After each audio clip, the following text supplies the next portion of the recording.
Data generate થાય છે અને લોકોની વચ્ચે જે કમ્યુનિકેશન થાય છે, એનાથી પોલીસને આખી જે કામ કરવાની જે કાર્યશાલી છે એમાં આ કઈ રીતે આપણને બેનિફિશિયલ થઈ શકે, કઈ રીતે ફાયદારૂપ થઈ શકે, એ અંગે આપણે વિચાર કર્યો. અને વિચાર કર્યા પછી ગુજરાત પોલીસ તરફથી એક પ્રોજેક્ટ 1 માર્ચ 2025માં રોલ આઉટ કરવામાં આવે. આ પ્રોજેક્ટનું નામ છે જીપી સ્મેશ. કોઈપણ વ્યક્તિને પોલીસ સાથે કોમ્યુનિકેટ કરવા હોય, એમની કોઈ રજૂઆત હોય, એમની કોઈ ફરિયાદ હોય, એમનો કોઈ અભિપ્રાય હોય, તો એ સોશિયલ મીડિયાના માધ્યમથી લોકો કરતા હોય છે.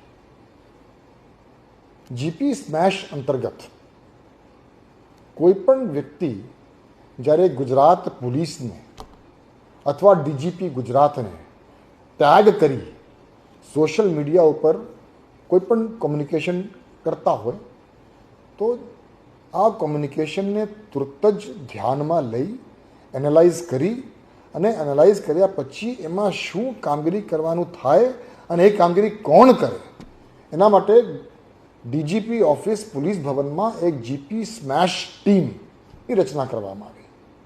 અને એ જ રીતે ગુજરાત રાજ્યના દરેક પોલીસ કમિશનરેટમાં અને દરેક જિલ્લાઓમાં પણ એક જીપી સ્મેશની ટીમની રચના કરવામાં આવી.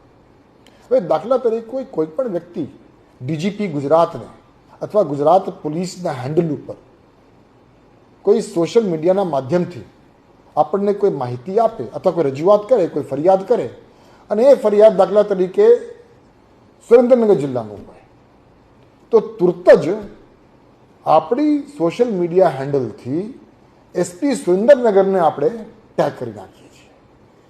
એ ટેગ કરતાની સાથે એસપી સુરેન્દ્રનગરની ઓફિસની જીપી સ્મેશની ટીમના ધ્યાન ઉપર આવે. તો એના ઉપરથી એ તાત્કાલિક ત્યાં કાર્યવાહી કરે અને આપણે જે એસપી સુરેન્દ્રનગરને જાણ કરીએ છીએ એ આપણે જે તે કમ્પ્લેનન્ટને, જે તે ફરિયાદીને પણ જાણ કરીએ છીએ કે તમારી જે કંઈ ફરિયાદ છે એ ફરિયાદ એસપી સુરેન્દ્રનગરને મોકલી આપવામાં આવી છે.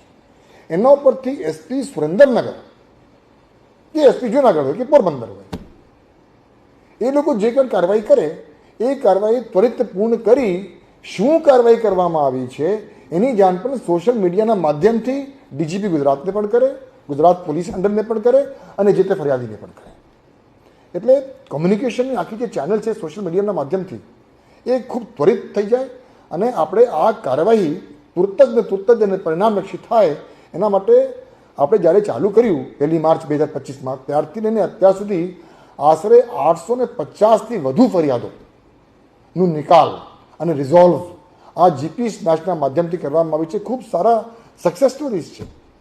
હમણાં 2-3 દિવસ પહેલાં જ આપણે ખ્યાલ હશે કે નર્મદા જિલ્લામાં અમુક સ્ટુડન્ટ્સ ગયા હતા, એ લોકો ટ્રેકિંગમાં ગયા હતા અને ટ્રેકિંગમાં ગયા પછી એ લોકો પોતાના રસ્તા ખોવાઈ ગયા હતા. એટલે એમાંથી એક વ્યક્તિએ ખાલી અમારા સોશિયલ મીડિયા હેન્ડલમાં ગુજરાત પોલીસને ટેગ કર્યો અને એના ઉપરથી તુરત જ સ્થાનિક પોલીસ એલર્ટ થઈ, વિજિલન્ટ થઈ, ટીમ મોકલી અને એ લોકોને રેસ્ક્યુ કરીને પાછા લઈ આવ્યા. એટલે એ પ્રકારના અનેક સોશિયલ મીડિયાના માધ્યમથી, જીપી સ્મેશના માધ્યમથી જે કાર્યવાહી ગુજરાત પોલીસ તરફથી કરવામાં આવી છે એના અનેક સક્સેસ સ્ટોરીઝ છે. અને સોશિયલ મીડિયાના માધ્યમથી આ જે આખું જે કોમ્યુનિકેશન છે એ કોમ્યુનિકેશન ગુજરાત પોલીસ પોતાના બેનિફિટ માટે અને લોકોના બેનિફિટ માટે ઉપયોગ કરવાનું એક જીપી સ્મેશ પ્રોજેક્ટ અમલમાં મૂકવામાં આવ્યો છે.